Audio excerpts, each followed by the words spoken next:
Every rock you got the feel for you, feel for you.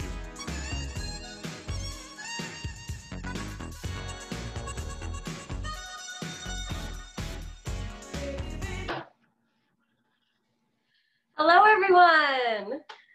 My name is Bianca Collins. I'm the Curator of Public Programs for the Fowler Museum at UCLA, and I'm joining you today from Chef Charles Olalia's home kitchen in downtown LA. So I'm gonna do my whole intro live from here. The Fowler is very pleased to present today's program as part of our World Arts Local Lives digital programs. This is the third in our Global Cuisine Cooking Lessons, which offers opportunities to learn how LA's favorite international restaurants cook up their most famous, easy to make dishes in live cooking classes led by their chefs on Zoom. It turns out when food is your love language, some secrets are too good not to share. Recognized by Michelin as one of LA's best restaurants, Mam Sir was a labor of love of Filipino chef Charles Olalia. Mam Sir dishes embody the energy of a Filipino party in urban Manila, in which the party, the vibe, the family, and the congregation of people are exemplified by food prepared from the heart. Today, we are honored to join Chef to say paalam, goodbye, to the celebrated restaurant, which just announced this month that it will be closing its doors. Today, we will learn how to prepare Mam Sir's famous lumpia, which are Filipino spring rolls, and vegetable pancit, which is a traditional Filipino dish made with rice noodles. Ingredients lists and preparation instructions were sent via email when you RSVP'd, so I hope everyone has done your homework and is ready to go. We're adding the ingredients and the prep instructions in the chat so that you can reference it if needed throughout the program. A little bit about Chef before we get going. Born in the Philippines, Olalia became interested in food at an early age and eventually went on to graduate from culinary school in Manila. He has worked in kitchens all over the country, including Thomas Keller's famous outpost, the French Laundry, as a private chef to Oracle founder and CEO Larry Ellison, and chef de cuisine at renowned Patina restaurant in downtown LA. If you have questions during this program, please submit them through the Q&A function found at the bottom of your Zoom screen. You can submit and upvote questions that you would like to hear answered as we're cooking or at the end of the program during Q&A.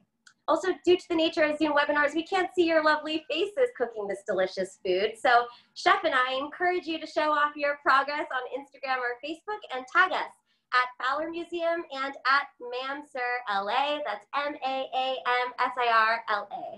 All right, that's enough chatting. Let's get cooking. Chef, show us what's up. Hello, everybody. Welcome to my home. It's been a while. Thank you so much for joining me today. A little bit about my space. You know, before I had Mam Sir or Rice Bar, I actually served guests here. I did a lot of pop-ups in this space. Of course, that was before, I don't know if you see the pictures here, but before my son was around. Cool. So we welcomed a lot of you here. So it's very special to partner with Fowler Museum to be able to do this cooking class to share my cuisine with everybody. I know that we have told you guys to prep a lot of the steps to this lumpia, but what I wanted to do was run it by you one more time, just so you kind of see what I do to get it going. So while that's heating up, I'll just show you my little setup here. Every time I cook, I always have my stove. That's trying to make it gas. So it's here so you don't have to be in my kitchen. So it's a little bit more space, so you see it. I also have my utensils here, my towel. This is always a secret ingredient. This is a bench scraper. So when you're cutting a lot of vegetables, you just kind of just grab it like that. So it's easy and put it in your bowl. So that's always very important. And that's about it. All right, so perfect. So what I have here, we're gonna go first with the lumpia recipe.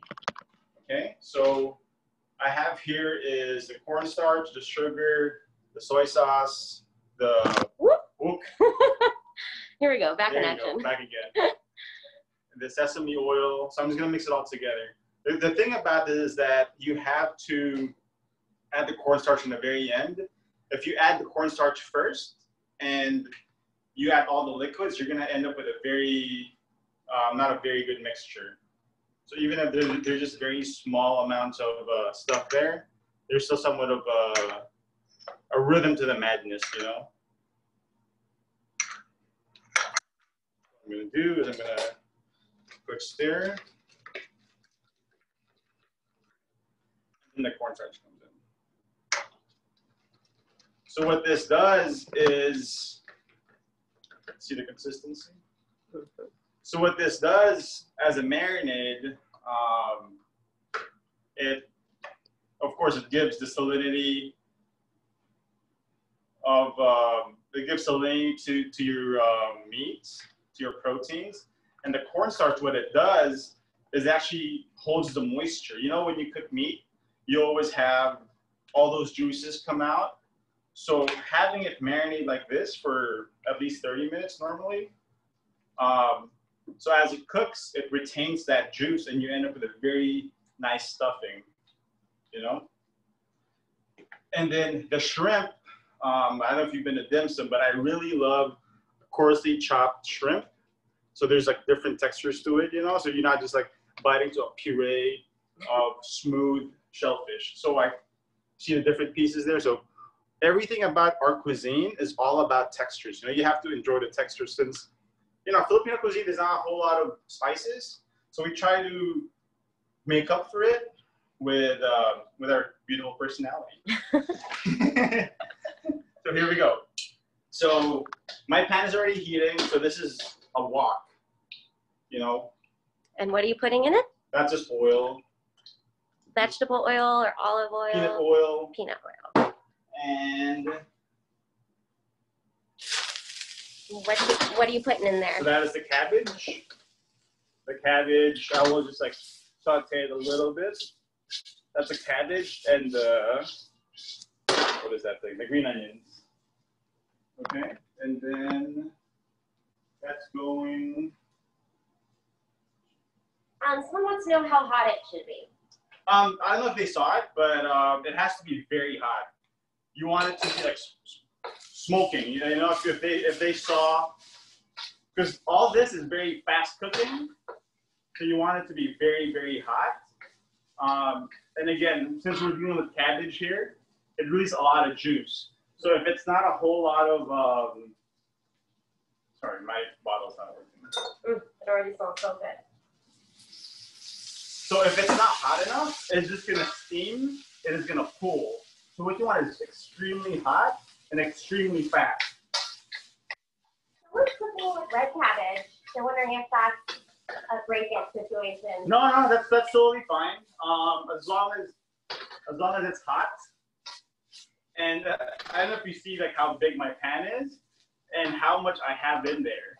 The thing about wok cooking as well, as you know, I don't have the high heat.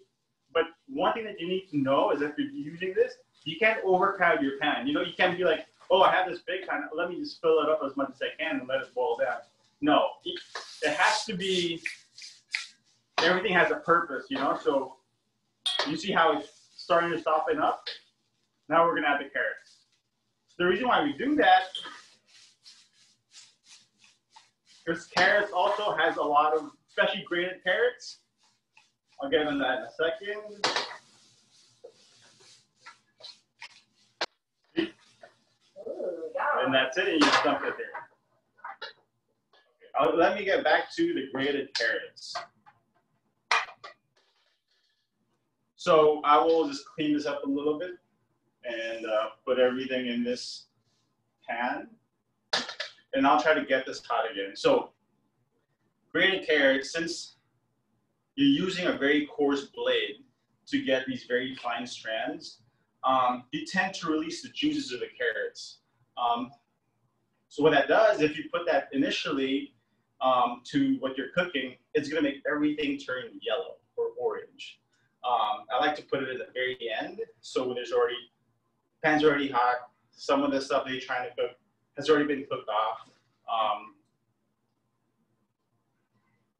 I'll put more oil, just so you don't end up with a very bright orange mixture. So now again, you see the heat of the pan? You know, smoking. So again, if you're doing the vegetarian version, that's good to go, you know? So, but I'm gonna, since the recipe has the pork and the shrimp, and you know, in the Philippines, we eat pork and shrimp all the time. I'm gonna add it now. So it's very important again that once you drop it, just let it be there for a little bit and not move it too much. Just a little bit. Again, pan is about this big. Don't put too much. And after a while, you just like start moving it again. Can you smell that now, Bianca? A little bit of yeah. sesame oil? Yummy. You see, I'm breaking it up.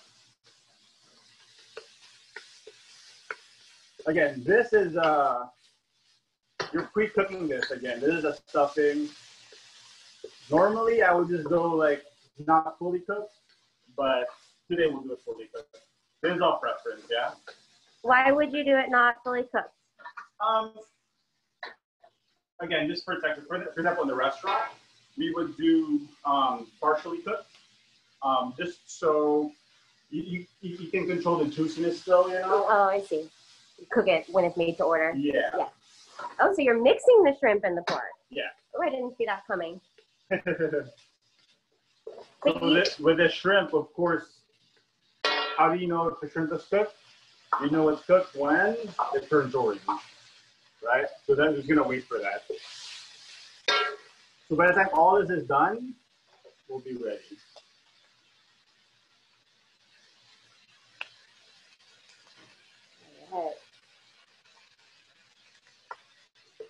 All right, so normally when you're cooking this pork, you would end up with so much juice. But since we put that cornstarch mixture to it, you see how it's like somewhat glazed and nice and juicy? So that's very important, you know? Yeah. So this is the part where we all meet. You should have this in your homes already cooling. So since I just made this right now, I'll have to cool it. I'll be right back. Yes, so someone's asking if they should put the vegetables in the fridge. Yes, the vegetable mixture should go in the fridge. Yeah, because when you're making lumpia or any type of stuffing, whether it's Thanksgiving stuffing or Thanksgiving stuffing or lasagna, you want everything that you're filling, whatever vessel you're filling, you want it to be cold. Because if it's hot, then a lot of it's first you're going to destroy the wrapper, no matter what wrapper it is, whether you're cooking Italian food, French food, or Asian food. You're always going to destroy the wrapper because the moisture that you're going to give off will never be good. All right, so we're good with that. So stuffing is done. We're good. All right, so with lumpia, let me talk about all the wrappers available. One quick question. Yes. Someone said a couple minutes ago, I think when you put in the meat, that the recipe or like the instructions had said vegetable oil at that point. Yeah. She asked, is it still peanut oil? Does it make a big difference? No. Like in the restaurants, we use vegetable oil, canola oil, just because of dietary restrictions.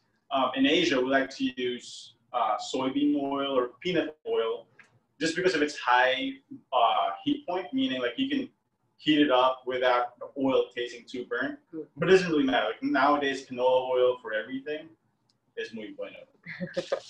So yes, lumpia. Let's see that package. See this package. The most important thing, when you go to the store, you would see, especially an Oriental Asian store, you would see a whole lot of different spring rolls, whether they're clear and hard, this of different sizes. Sometimes people would say phyllo dough they use as well. If someone says that they have hard spring roll wrappers, is that going to work? If they have hard spring roll wrappers, perfect, because those are rice papers. So the rice paper spring roll wrappers, you have to rehydrate this in water. So what you do is you dip that in water until it softens, then you take it out, then you make sure you drain it. Then you end up with a very silky, soft, almost for a Vietnamese spring roll is what it is. They're also great for frying. Imperial rolls are made with these clear, hard spring rolls. But to make lumpia, we're using this. This is the closest thing you get to something that's fresh made in the Philippines. I was just there in November and toured around the country. It was pretty cool because you see them, you know how you see a lot of taquerias here and taco trucks. They hand press tortillas, they do everything to order. In the Philippines, same thing, you know, like you go to the market at 5 in the morning, you see them with like a big ball of dough in their hand and almost like a round, very smooth surface. And they're really just kissing that dough into that pan. And it just takes like 3 or 4 seconds and that dough kind of just lifts off and they just pick it. And I kid you not, for a stack of 100, I think it's less than 50 cents. Oh my gosh. Wow. And I tried it. I tried making that thing. And that's hard. And you know, it's like a dance, you know? They do it so well. Anyways, enough about that. This is the closest thing to that. One of the hardest things about making lumpia, and I'm pretty sure a lot of Filipinos would attest to this, the biggest job besides making the mixture is separating the sheets. So what I have here is a moist towel. You can use moist paper towel. You can use a kitchen towel. So this is like a very non-rip towel. So what you're gonna do to make your life easy is you would have to separate it one by one. Instead of going one then roll, you'll find it a lot easier to separate them already before you even start. So I suggest you guys do that now. So by the time my filling is done, we can start rolling, you know? And so you're kind of adjusting their angles so you can grab them more easily and they don't like just stack into another straight pile. Because you see, it's hard to pull. Yeah. And again, in the Philippines, when we do this, truth be told, I hardly did this as a kid because my parents always did it and our aunties always did it. I just came to eat. So learning lumpia the hard way here in America and appreciating more what we have at home. So yeah, start doing it and it's gonna take you a while. I don't know how many you wanna make in your homes, but the recipe is enough for 30. Again, you can make your lumpias as big or as small as you want. We'll give them like the snack size situation, which is gonna be, I like them at about a tablespoon, less than a tablespoon per spring roll, so you can really snack on it, you know. Can you freeze any of this? Or is it Good kind question. So these ones, these wrappers, once you defrost them up, ideally you finish all of them, you know. So these ones comes in packs of 25 or 40. And I don't know if you've ever eaten lumpia before. By myself, I can eat 25. Yeah. You know, so I will do that. And I hope everybody's good with that. And see how hard that is? So normally we all like be in a big round table rolling this. And while I'm doing this, get your egg wash ready. You know, egg wash. So this is just, I think I put egg whites. Egg wash is a very loose term for anything to have something stick. You know, you can use, in the pastry world, it's either with a little bit of honey and an egg yolk. And that gives a nice color to what you're baking. For us, we're using egg because of its protein. The egg whites makes your, it'll be like your paste. It'll be like your glue to make everything hold together. So you answered the question about frozen roll like papers, but Yes. someone's wondering if you can freeze the mixture for a later date. Oh yeah, definitely. Okay. And you know, I would suggest for them to freeze it in, you know, in the restaurants. What we would do is with the extra filling, we would actually roll it already to the shape, to a cylinder, and freeze it like that. So by the time we're ready to do it for the next time, we just cut it so you have like perfect cylinders. So that's kind of how you make it a very nice lumpia with a nice even shape. So while I'm talking, I'm going to close this. Is the egg wash just egg whites, or is it the whole? This is the whole egg on this The one. whole egg on this Yeah. one, but you can do just egg Yeah. whites. On the recipe, I put egg whites Yeah. because that's really what we were supposed to do. But I didn't have any use for the egg yolks right now. So going a little story about egg whites in the Philippines. So Philippines is a Catholic country. The Spanish came there and they built a whole lot of churches. And some of these churches, the cinder blocks were all initially made with egg whites. Oh, That is a true story. okay. That's powerful glue. Yeah, so that's why in the Philippines there's always a recipe that for leche flan. I don't know if you've heard of that. That's very rich in egg yolks because the original recipe was for that. Because all the egg whites were used to make churches. Okay, how are we doing? Any questions so far? Yeah. So someone's wondering where you get a wok like that. This we put on the list. 3 places. Black Sea is one of them. Seafood City. You can get this at those places. I like to use a wok that has like a round bottom, because when you have a wok ring, it's easier to do it. But you know, in my home we have an electric range, so they also have those flat bottoms. But just try to make sure that it's a wide one, because I don't know if you saw the action a while ago. I was really moving it. Perfect. And one more question. Someone's wondering if the wrappers dry out if they're left out for a longer time. Yes, definitely. That's why it's important that this is like this, you know? So while that's going, I know, why don't we start rolling? Great.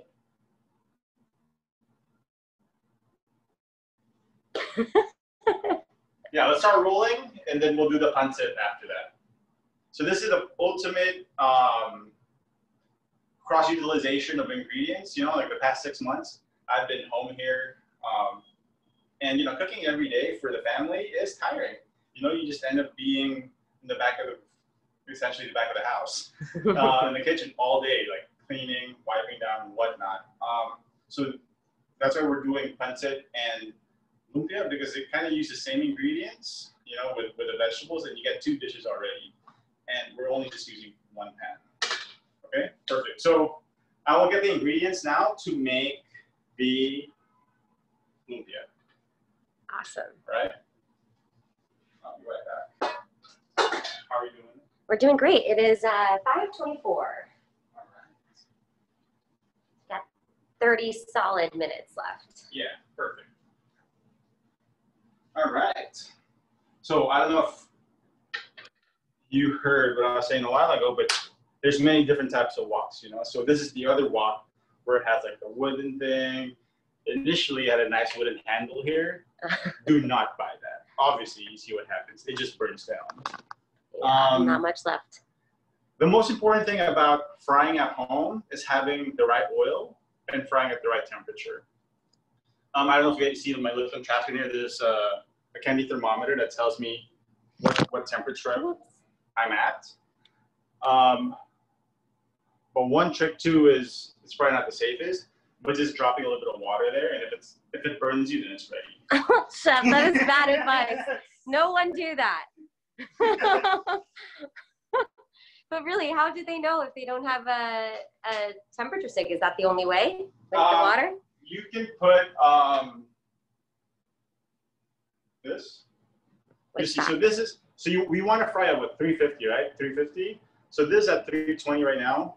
You just want a nice, good sizzle. Okay, that's how you can tell. Yeah. Yeah. Do not put water. You can, but don't put me. Okay. So someone says that their mixture has some extra juices from the pork and shrimp, and how should they fix that? They should just cook it more next time. Just cook it more next time. That's what I was saying. Like, it has to be in a good heat, so all that will come off. You know. And then Did the shrimp go in the wok with the cabbage and carrots previously? No, you just mix them in a separate container. Yeah, so the way we want to do this is the way I did it a while ago, and how you want to do any type of chop suey stir fry cooking. It's like vegetables first, right? Because that's especially cabbage.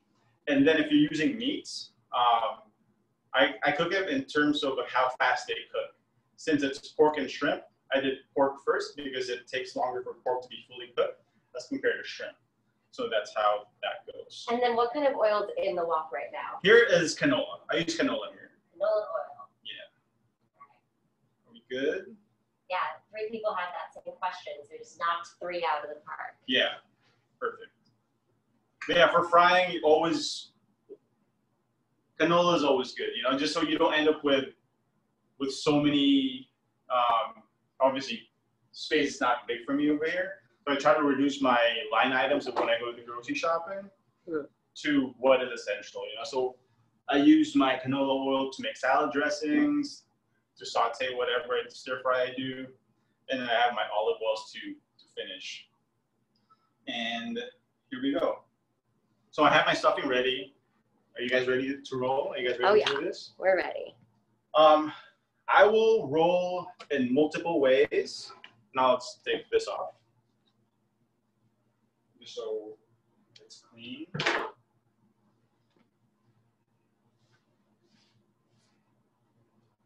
So there's many, many ways on how to roll lumpia. So I will show you probably 3 things on how to do, and you can do whatever you want after that. So you can tell like this, I leave this corner piece down, you see? And that kind of just gives me a guide on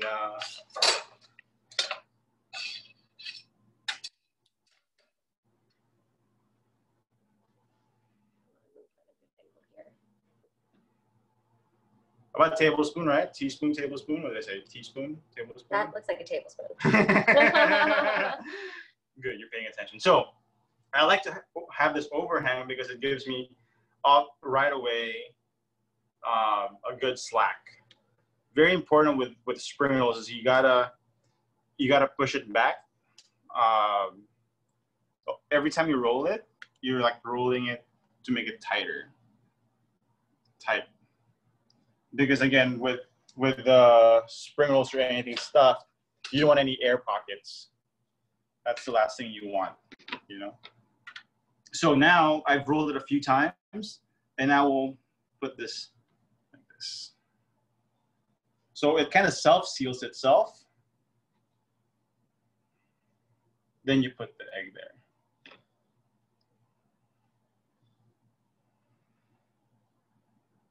So you want your spring roll to be evenly rolled and for this to meet in the middle. You see? And you want the sides to be perfectly sealed. And then the other way to do it is simply as a square. Just put it in the middle.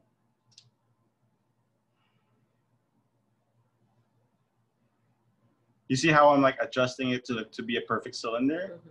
That's just a precaution because the initial roll, you see how I'm pushing it back like this? There's even pressure. If you just push it here, you're gonna end up with like a diamond, you know? So you wanna have even pressure all throughout. Push, push. See how I'm tucking it? So keep tucking it as you go along. Yeah, keep tucking it, and then you roll this like this.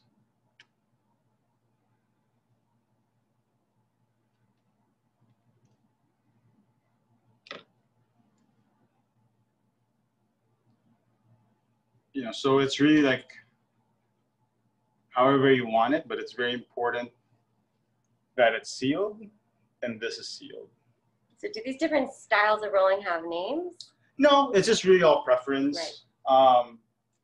And I think the last thing, some people would just, this is probably my favorite because it is the easiest because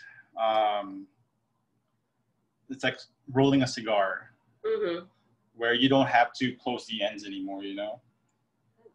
So what that does is you just have like a somewhat of a burnt stuffing on the outside, and the inside would be nice and crunchy. Oh, kind of like taquitos. Yes!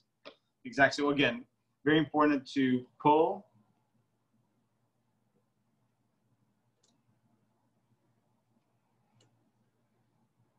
And when you do egg wash, I don't know if you see what I'm doing here. Don't put too much. You just really want enough to moisten it. You don't want to taste the egg. You know. Sealing an envelope. Yes. Cool. So when this fries, it kind of just like seals in there, you know. So let's do this. You know, I know I gave everybody a lot of time to roll this, and if you're with me, and if I know if it's possible, when everybody's made enough, then we'll start frying. Is that cool? Let's see what people have to say. I mean, I feel like you gotta set the pace, and everyone can always come back to. Or we can race. All right, let's see what people have to say. If you're making a lot of rolls, do you have to keep them covered before frying them? Yes, good question. Definitely. So keep them covered, like with another moist towel. Yeah, which I have over here. Okay. And which lumpia rolling style do you use in Mamster? Depends on who's prepping. We like to do the second one, where it's a little bit more even, because in the restaurant we actually cut it in half, and that provides a little bit more fluidity to the mise en place. So again, mise en place. What is? Oh, mise en place is what we're doing now. Prep is what it is. Okay. So now, you know, since maybe you're just by yourself and you're like me right now, like you got people that is waiting on you, you can do 3 at a time. 3 at a time is the maximum. If you have a long table, do not make it all at the same time, because I kid you not, right now the 4th one would be so dry. Okay. So the key to a good spring roll wrapper is it's supposed to have that slack. Once it lacks that slack, then it's going to be so bad, you know? Right. You don't want a stiff roll. Yeah, exactly. Someone's asking if it's better to use fresh or frozen lumpia rolls.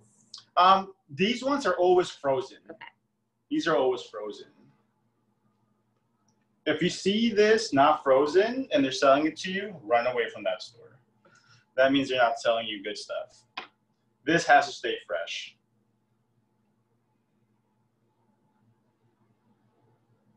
Okay, how's everybody doing? I think everyone's doing pretty good. Yeah. Let me see if I can double task here. Yes, all the other questions are something we can answer at the end. Perfect. All right, just make sure that you're always sealing it, you know? You're always sealing it. Sometimes it's easy when you're doing it just one time, but after like the 4th time, that's when a lot of the mistakes happen. So just make sure that you're very consistent with what you're making. Okay. So otherwise they'll like kind of curl apart while they're frying. Yeah. Yeah. Ooh, this time you put the egg on first. Egg on first. You know. Again, and with this, it's really just making sure that you're sealing an envelope. Yeah, like you said, sealing an envelope. That's the most important part. Signed, sealed, delivered. All right, I think that is good for me. If it's good for you. Yeah, I think let's.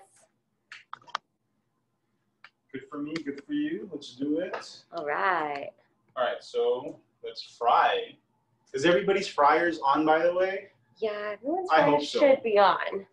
I don't know if we saw a while ago it started smoking a little bit because I put the fire a little too strong. So right now I'm at 300. And I'll just show you what a bad fry is, you know, since we're already here. A bad fry looks like this. You see that? Oh yeah, it's like not doing anything. That's how you end up with a really soggy, oily spring roll. You don't want that type of fry. Because it's barely sizzling, you're saying. Yeah, because, you know, for example, like, it's like going to a jacuzzi, right? Like, if you go in there mellow, you you kind of heat up slowly, like from within, right? But if it's extremely hot, like when you burn yourself, what happens? It kind of your body kind of self-seals, right? So it's important when you're frying to have that right amount of heat. It has to be hot enough, not too hot, just hot enough to create that beautiful seal in what you're frying. So you don't end up with a very, very soggy spring roll, right? So that is a bad fry. Okay, so I'll take this out. Because a lot of our food gets a bad rap for being oily. That's Our being Filipino. Yes. Yeah. You know, being greasy, being fatty. A lot of it is just really just bad execution, you know? A lot of what I've learned is if you heat it up properly, you'll be just fine. Again, you just have to make sure that your temperature is hot. You know, like when you're making fried chicken or anything fried, you have to make sure that it's the right temperature, okay? So I don't know if you saw, I'm at that temperature now. If you're using something like this, you really have to play with it. It's not just like, oh, I set it to medium and it's done. You kind of have to dance with it, you know? And that's why testing with cabbage is nice, right? Yeah. You don't have to. Okay, so now, right now my oil is at 360. Since this is the other thing I want to talk to you guys about. So it's at 360. So it's a little bit, it's 10 degrees higher than what I want it to be. That is intentional because if I'm only frying one piece of spring roll, 350 would be perfect. But since we want speed, then I kind of will put 3, 4, 5 at a time. And that would bring down your temperature a little bit and you'll be just perfect. You'll be perfectly fine. I'll do 5 actually. Beautiful. You see how it's like beautifully sizzling? I hope you can reference from it a while ago. It's very different from how it's sizzling from the initial one that we fired, you know? So while that's sizzling, you have to make sure that you have something to catch it with. So it's always something that has a rack on. It can be a colander with paper towels, but you know, since I have this, I use a cookie resting rack. So as it's done, I will put it there so the oil drains. And as it's fried, anything you fry, no matter what it is, anything you fry, you take it out, you put salt. You always season it, no matter the flavor. Okay, very important. So that's going, and I will just like kind of clean this up a little bit so we have enough for later, okay? All right. It's 5:40, just FYI. Yes, here we are. Yeah, someone's saying, do we make the rice noodles? I think that's what's coming up, right? Yep. All right. 1 minute, Renata. All right. The beauty of what we're doing, and I guess it kind of shows the efficiency of our cuisine, is we have everything cut.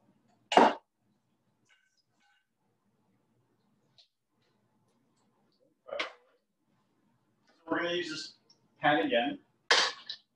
We're going to get very hot. So that's going on here. So you haven't flipped the spring rolls or anything, and they're just chilling? Yeah, they're just chilling right now. Ooh.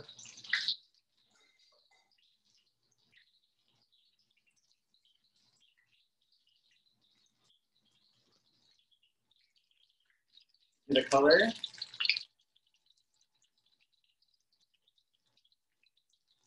So you just turned off your heat? Yes. Getting hot. There you go. Okay. All right. Now, here we are.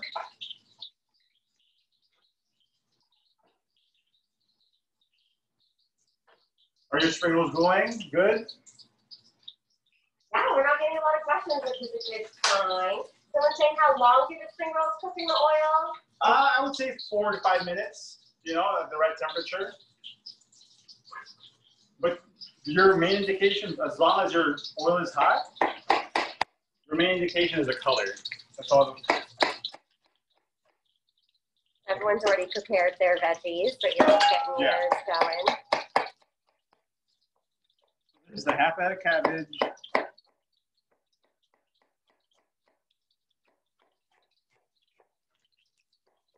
You see this oiling hot now? That's where you want it. So I'll just take this out.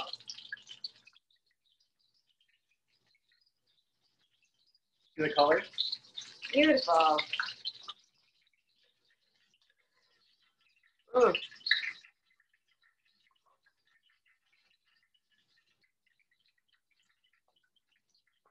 So here I will show you.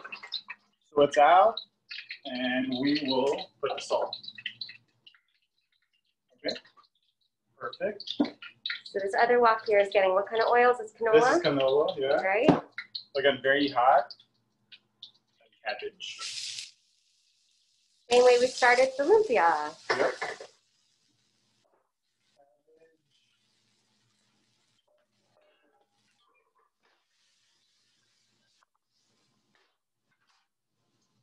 And then as that's going, I will just peel my carrot.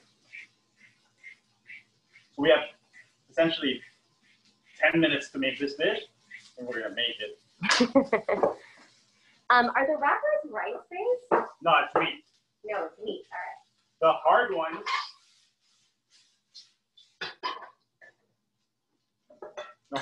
are the rice-based. Okay, hard ones are rice-based, soft ones are wheat-based.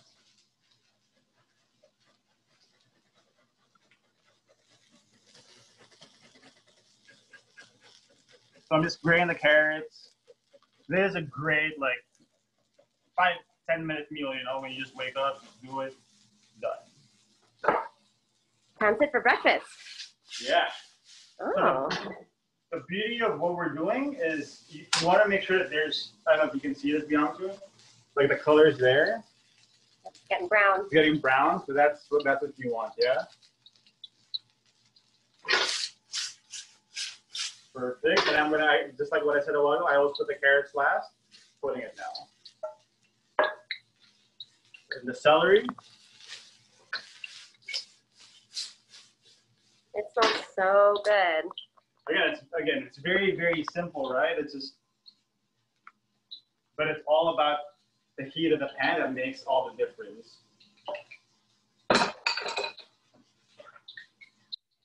People have lots of questions about the equipment you're using and the brands and stuff, but Yeah. we will answer that when we have the extra time. So while that's going, who loves noodles? We love noodles, right? So the beauty about this noodle, rice, it's called bihon. Again, if you went and did your grocery shopping, you probably saw a whole lot of different items. The beauty about this is you don't have to boil it, you don't have to soak it. You just cook it straight through, Oh. you know? So bihon noodles will always do that? Yeah. Okay, so someone says that they have thick rice flour noodles and golden bihon cornstarch sticks. The cornstarch noodles is good. The cornstarch sticks are what you want. Yeah. So this is the noodle. I mean the veggies. So the side here. Okay, so this comes in like pack of 4. Yeah. So pack of 4, normally 1 is for a person, you know? Oh, good to know. I've always So, wondered. with your recipe, there should be, that should be the 8 cups of water. And this, that's the soy sauce. Or amino acid. Or amino acid, yes. And fresh lemon juice. Okay. So this is essentially your boiling water. Mm-hmm. But you're gonna cook this. This will hydrate everything. Just put it in there. Just let it boil for a little bit. It'll be good.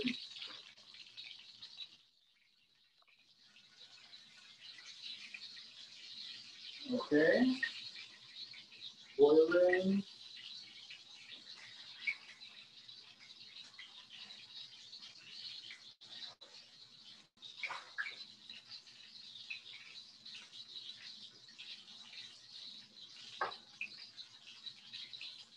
And the good thing about these pans is it boils much faster than stainless steel. Oh, okay. Walks. Yeah. Someone's asking if there is meant to be fish sauce joining the party. For the pancit, yes, Okay, but not yet. but not yet. Okay, cool. So I consider soy sauce, fish sauce. That's our salts, right? Because they're salty. So I always add them at the very end to your taste, because more often than not, the way you taste is not. Especially like right now, there's a lot of liquid here. As that cooks down, you don't want to put too much salt in there, especially if there's soy sauce there. All right, perfect. Looking good. Yeah. So while that's going, I'm going to clean up a little bit, just so we're efficient right. here, since I'm by myself. Well, if you're going to be cleaning, I might ask you some of these questions. Yeah, please do. Okay, cool. So someone wants to know what the name of the noodles are. If we can just show that brand again. The brand is really doesn't matter, but as long as it's called Bihon noodles, Bihon. Bihon, that's the most important, you know. Because if you go to a Filipino store, there's Pancit Canton, there's Miki Bihon, you know, there's a whole lot of things. But this is the Bihon style. Okay.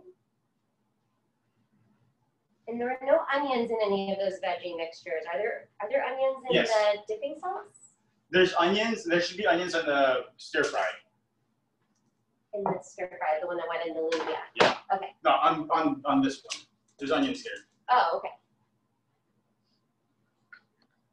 So the pancit Yeah. stir fry has onions.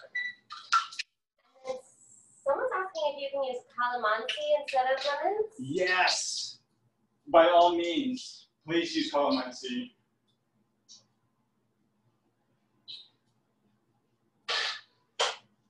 All right, I'm just cleaning just so we're gonna be done. We're gonna be done very, very soon.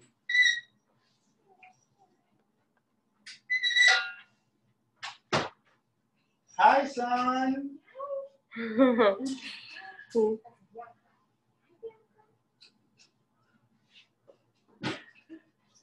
So this would just cook down, as you can tell from a while ago. Oh yeah. It's softening up from this stage. It's softening up already.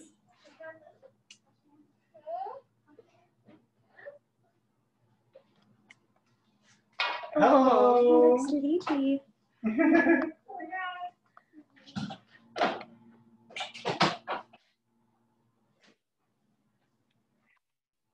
The thing being at home is like you cook and you have to clean.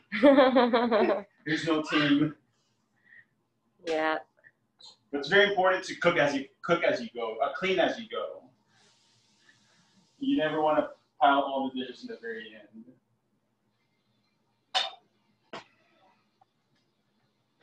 Good stuff.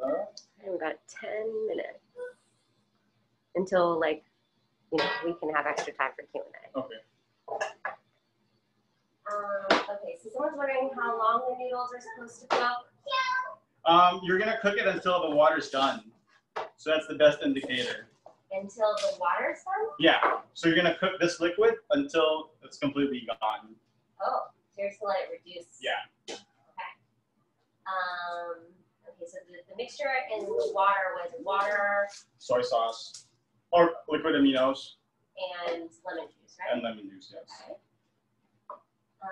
So the celery and the onion are going to go into the pancit stir fry. Yes.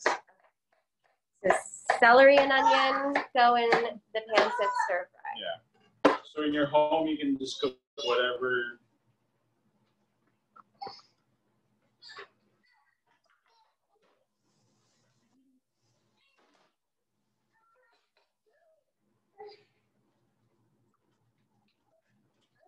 Well, I don't know if you saw what I did.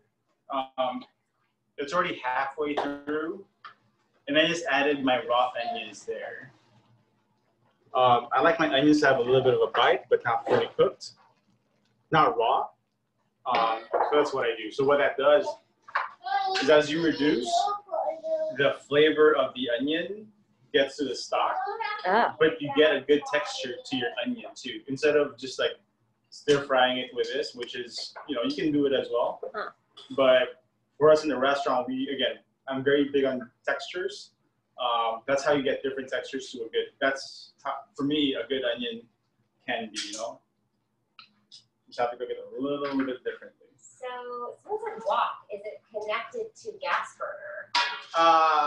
Most wok range, there are wok ranges wok burners that you connect to a gas burner. Yes, but this is you know, when you do hot pot, a portable. This is just a portable stove. That's very useful, especially when you're camping. Someone wants to know what a good cocktail pairing for this dish would be. Well, what have you been drinking, Bianca? No, anything. Beer is always a good choice because that's when is it not a good choice? If you're into the natural wine movement, any type of orange is good. Any type of Eastern European wines is good. Natural wines. The only thing I will never recommend with this food are Burgundies. You know, if you like red wine, you can probably go with a juicy Merlot. But Cabernets and heavier reds, definitely not. You know, the rosé is always good. You know, whatever you want to drink at 4 in the afternoon is the perfect pairing for this. Because I would never tell you what you can't drink. But whatever you drink at 4 p.m., that's what you want to drink with all this food. Light. Yeah, because, you know, you're just starting out your evening, essentially. So, is the dipping sauce like that comes at the very end, right? Yes. So the dipping sauce that has the vinegar, the garlic, you literally just mix all that together in the cracked pepper and mix it. Done. And there was 8 cups of water, did you say? Yes, that was 8 cups.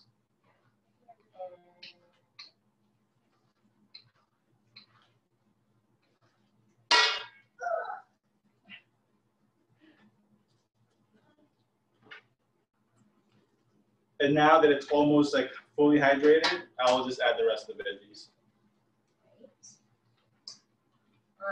Someone's saying, when do we add the garlic? That's for the dipping sauce, right? Oh, garlic is here as well. Okay.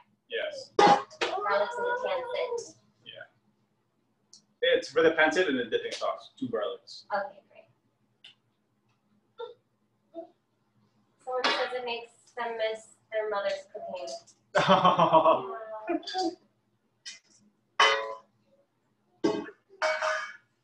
Thank you. That's, you know, for me, that's the biggest compliment is as long as you think of your family with whether it doesn't taste like your mom's, whether your mom's is better, the fact that you think of your family while eating my food is probably my biggest achievement. And it's all I ever want, you know? It's never my goal to be better than your Lola or your mom. But as long as you remember family while eating my food, then we're good. Oh, that looks so good. Yum.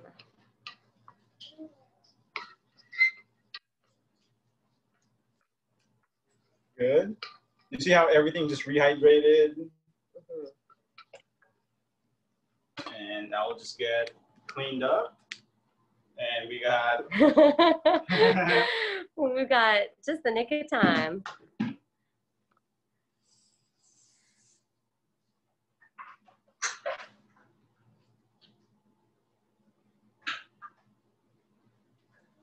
Cleaning up, cleaning up.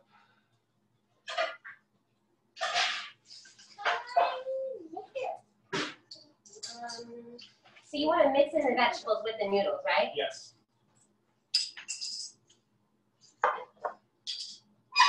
All right, so we're just gonna let that. We're just gonna let this. So you want this pancit to be as dry as possible, okay? So is this okay? So you just switched it over to a different burner. Yeah. Okay.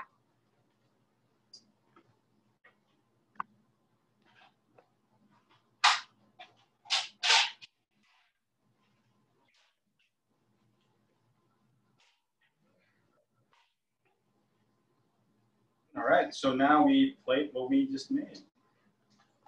Well, that's cooking, you know. So what are you doing here? So this is just a little something that reminds me of home. Every time Oh, wow. every weekend, every time we go to the province, we always do Kamayan style. These are banana leaves or any type of palm leaves. That's very abundant in the Philippines, and we use them as doilies, you know? Doily. Like little like mats? Yes. So we always put everything on it. It gives nice. It also gives a nice texture to nice flavor. Also with this is sometimes people put it underneath their ironing boards, so the aroma of roasted banana leaves will just get on there. Okay, just waiting for this. And that's done. So that's it. And what else? What else do we do? The dipping sauce. The dipping sauce, yes. All important. I'm here for the dipping sauce mostly, personally. So, as crazy as it seems, a lot of Filipino cuisine is really based on ingredients. You know, we have very simple ingredients, and it's very important that you choose the right one. You take time to buy the right ones. The importance of this vinegar is that it's not acidic. It's vinegar, but it's not acidic. If that makes any sense. It gives just the right amount of acid without being too overpowering. So it takes on all the good flavors of what's around, you know? So let's do this. Where can you get banana leaves? Banana leaves are available in the same places that we mentioned. The recommended market. Yeah. What if someone doesn't live in LA? Like, do they just look for a Filipino market or Asian market? You know what? I think it's available on Amazon. Yeah. This is, I hate crushing garlic, but it's so essential. Yeah. If you ever in the store and you find that, if you find a pack of like peeled garlic, try to really not buy it. Because the flavor of peeled garlic, of fresh garlic like this, is way, way different. If you ever have time, and I know you do, I hope, because I do have a lot of time now, I've definitely done a lot of like taste testing of, you know, what's convenient, is this good with this, is it good with that. Having fresh garlic peeling like this, though tedious, you know, when they say when you work for your food, tastes a lot better. That's kind of how it is, you know. So, garlic, just chop it. So this type of dipping sauce is something that you would eat. It's one of our table condiments. Every time you go to a Filipino house, there's always like some sort of flavored vinegar, whether it's with chilies or not. Me, I just like it rough chopped, garlic, and then vinegar.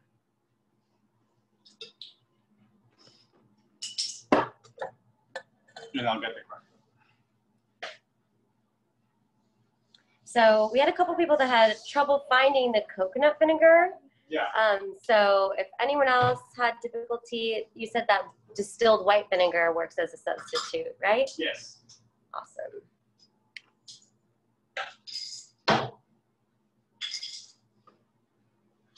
And typically you would let this sit for like a day or like 30 minutes. That's good. That's why like really fresh, strong garlic is important, because it gives all that delicious taste, you know. The taste is stronger and fresher. Okay.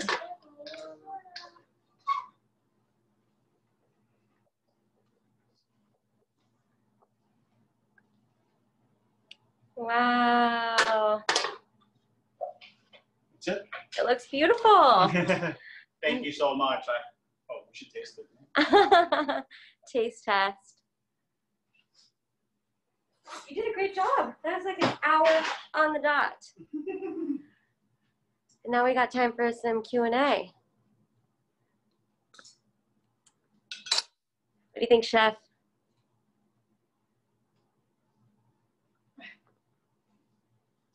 Personally, I want it to be more soy sauce Mm-hmm. and a little bit more acid. Okay. But this is a good starting point to where you want to go. So what are you gonna do if like we want to know how you would like it? So if you want more acid and soy, what are you I would gonna just like squeeze lemon in there, Mhm. and I would just like get soy sauce and put it in there. Awesome. You know, because again, recipes are meant to guide you. Again, recipes are based on different things that's available. Sometimes your cabbage is a little sweeter. Sometimes your celery is a little bit more, has a little bit more flavor of earth to it. Sometimes the onions are a little bit spicier, garlic, you know, whatnot. So you always got to taste what you want and just use the recipes as guidelines and season to the very end. Again, a while ago we didn't put fish sauce. Then you can put fish sauce now. Like all the saltier ingredients, you always want to be careful with it, but you don't be afraid to use it. Like I said, I should have tasted this before I put it in there, but the recipe that I gave you is a good guide to put you where you need to be. So also, like you were saying, like this is kind of like the base dipping sauce, right? Because people can also add fresh ginger or Thai chilies as they like, Yes. black pepper. Right. So yeah, all of that stuff, Right. if they can handle it, Right. totally add it in, right? Yeah. So all that's in the ingredient list. Just put it in that vinegar, or you know, for that matter, just go to the farmer's market. Look what you think is good. Get this vinegar and put everything in that vinegar. It's gonna be so good. Awesome. Thank you so much, much. Chef. Do you have a couple minutes for some questions? People are curious to know some stuff about your cookbooks and like. Oh, my cookbooks. Okay. Yeah. And like what your favorite 5 ones are if you have a collection and. Yes. Of my cookbooks, I don't know if you saw. Like, I have this little stack here, but I kind of have like a fast 5 that I kind of pull off a little bit. So currently, what I like is this is okay. You know, this is the very first cookbook I was gifted back in 2004. So this is called the Cook's Book. I think it's like 30 different chefs showing different ingredients. Ooh. Dappled, local French chef, amazing. Nicole Rucker, 7,000 Islands by Yasmin. She's an Australian author. Talks about the Philippines in a very, without being overbearing about the Philippines, but very insightfully at the same time. Shea Panisse, Alice Waters, Paul Bertoli, of course. Another local chef, Night Market, Andrew Carminelli. Let's Eat Friends, kind of gives you the history. And she is the Julia Childs of the Philippines. Nora V. Daza. Amazing. Cool. So right now, those are my favorite cookbooks. Okay. And someone wondering, did you learn to cook from your family? No, I learned in school. Yeah, you went to culinary school. Again, like growing up, it was always there. It was always good, but it was never like, oh, I should make this, you know? Always took it for granted. Someone's wondering, will you be like, what's your next step? Are you going to be doing a food truck? Is there any chance that you'll reopen? They think that this is incredible food that they really want to experience in person again. Food truck, no, because I'm Filipino, hence I'm Asian, and I'm a terrible driver. I don't like being in the food truck. I don't know. I'm really just taking the time to spend with my family. Every avenue I can to share my cuisine, I would, like this one. Just keeping it open. So now that Mamster is closed, where would you recommend people go if they want Filipino food? Every Filipino restaurant that shows up in your map, give it a try. And and give them many tries, because the way we are, every place that you go to, we just want to give so much, and sometimes a lot of that stuff is not good, and it takes a whole lot of time to get to what's really, really good. So visit every Filipino restaurant out there, give them a taste, be open, and keep tasting them until you find the very, very one that you like. Awesome. Thank you so much, Chef, for this amazing tutorial. Everyone's loving the food. They say it's so delicious and it smells great. Thank you. Thank you for treating us. I know you don't usually do these kinds of things. Yes. We all feel very, very grateful. Anything for Fowler Museum. Thank you very much. All right, everyone. Have a great weekend. Enjoy your food. Bye.